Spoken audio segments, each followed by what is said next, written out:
युवा शक्ति करे पुकार, युवा शक्ति करे पुकार।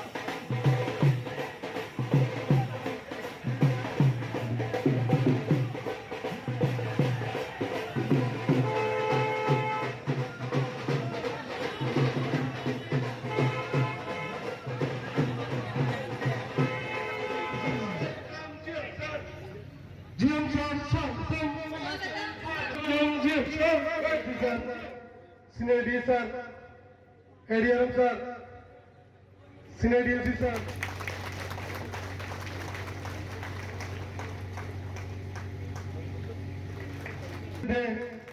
CPO यार सर, मैं उनको भी फुलान नजर जाफी से कब मैं यहाँ आया था, आई नो इतने सारे लोग हमारे ये मैनफ रेलवे के लिए मजदूर यूनियन का बहुत बड़ा कंट्रीब्यूशन है और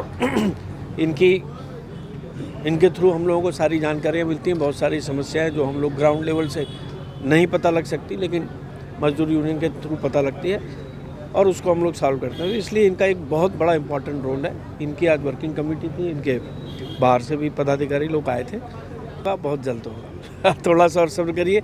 एक्चुअली क्या हो रहा है, पूरा 2400 किलोमीटर इस साल इलेक्ट्रिफिकेशन हो रहा है। कंप्लीट अगस्त सितंबर तक north east frontier railway complete 100% electrified railway हो जाएगी। उस समय फिर जितने डीजल शेड्स हैं हमारे, कुछ ट्रिप शेड्स भी सैंक्शन है इलेक्ट्रिक के लिए।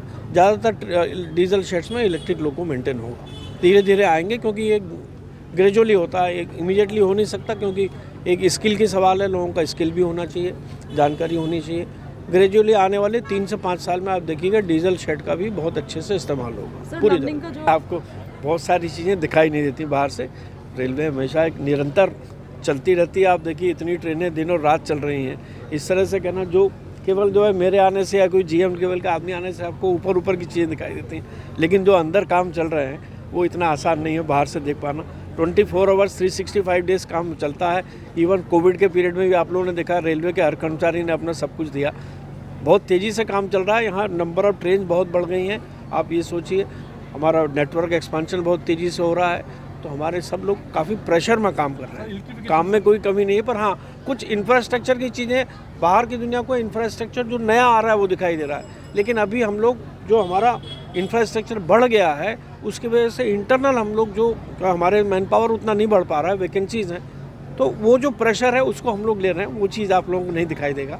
अगस्त सितंबर तक नॉर्थ ईस्ट फ्रंटियर रेलवे पूरा, यहाँ अगरतला सबरूम तक पूरा, वहाँ तिनसुकिया डिवीजन पूरा नॉर्थ ईस्ट फ्रंटियर रेलवे 100% हो जाएगा। आज जिस तरह से भारत सरकार पौने दामों में जिस तरह से रेल के उद्योग को बेचने पर आमादा है और जो रणनीति बनाई, लेकिन एक ऑल इंडिया रेलवेज फेडरेशन के विरोध के कारण और उसके बिल्कुल एक निष्पक्ष निर्णय के कारण आज वो सफल नहीं हुआ। जबकि इससे पहले संसद के अंदर इन्हीं फाइनेंस मिनिस्टर सीतारमण जी ने 100 दिन की कार्य योजना संसद में बजट के दौरान बनाई थी कि हम 151 ट्रेनों को जो है प्राइवेट हाथों में देंगे, 150 स्टेशन बाहर बेचने का काम करेंगे, रेलवे ट्रैक प्राइवेट पार्टीज को देंगे, इसी तरह से OHE का मेंटेनेंस, ये सारा सब कुछ हम जो है बाहर आउटसोर्स करेंगे।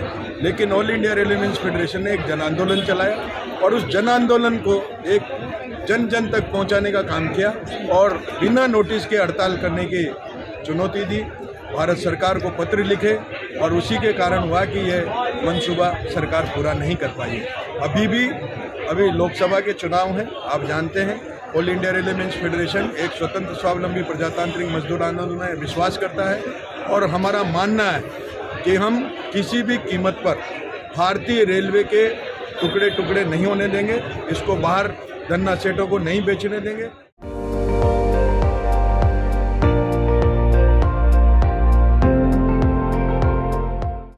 আপুনি চাই আছে ND24 সৰ্বশ্ৰেষ্ঠ নহয় সৰ্বোত্তমৰ দৌৰত।